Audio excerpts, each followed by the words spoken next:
Man, this fight is gonna be a banger, man.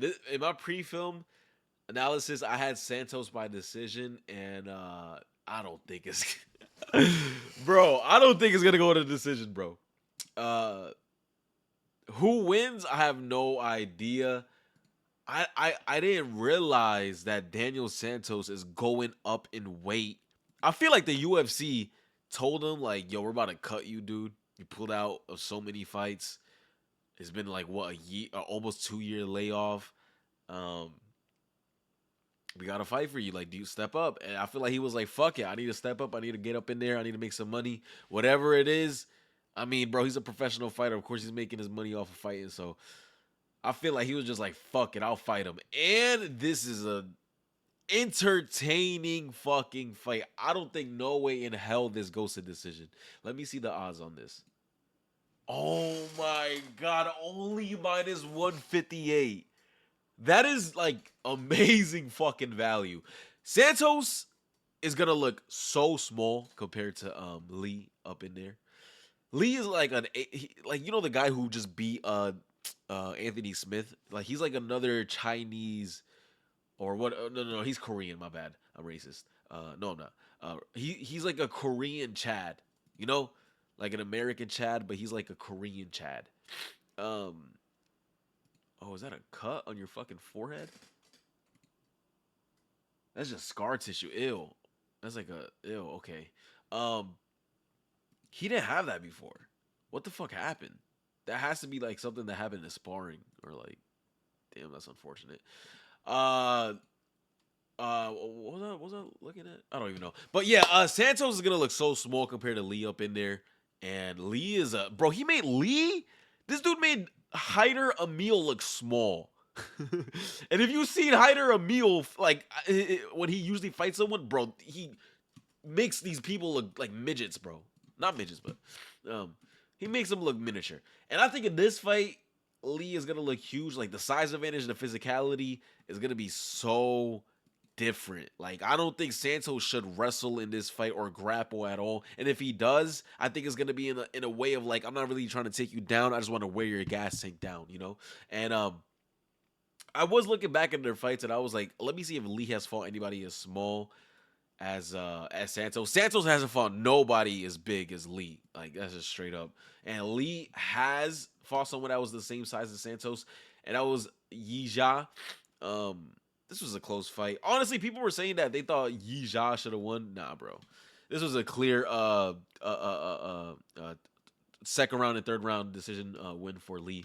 It was a good fight though. It was a very entertaining fight. But in this fight, Yi Jia had the game plan of I'm gonna, like I just said, wear this dude out, but I'm gonna try to go for the takedowns. I'm gonna try to get my grappling going. And he wanted to fight only on the ground. And like on the feet, he just didn't have nothing for Lee, and Lee just took advantage of that. And Yiza doesn't have that cardio to, he doesn't have that Marab cardio where he could take you down constantly and hold you down there, then take you down. That's just, but he is tough. He is tough. He is definitely tough. He's a tough guy. It's not like this was a bad win or nothing. This was a very good win for Lee. But Lee in this fight, I noticed that he will let he like in this fight he let Yija take initiative. Obviously in the first round, all Yija did was just like try to, or he held them against the cage, took them down, held them down. And you would think, right? Lee is like, okay, I'm gonna take the center of the cage in the second round and not get taken down. He tried that, got taken down. He tried that and then got taken down. And then in the third round, you would think, okay, maybe now he's gonna see the shot coming. And he did. He defended the first takedown, but then eventually he got taken down again, and it made the fight closer. That's why it was a split decision. So I think in this fight, or that just shows a part of his brain, and it shows a part of his brain too in his last fight. I don't think he's good at. I don't think his fight IQ is great. I don't think his fight IQ is good at all. And in his last fight, everybody's heard the story already. His coaches were fighting in the back during a warm up, and he came out with that same energy. So he wasn't his best or whatever. But that's just low IQ to me. Like, can't focus. Doesn't matter if my fucking if a turtle is fighting an alligator in my locker room. If I'm fighting, I'm gonna be focused, bro. I don't care, bro. It doesn't matter who it is that's bothering you. No distractions. You got to be focused. And Lee, intangibles, I think Santos wins. You know, like fight intangibles, like IQ, defense, um, offense. Yeah, offense, but just not power.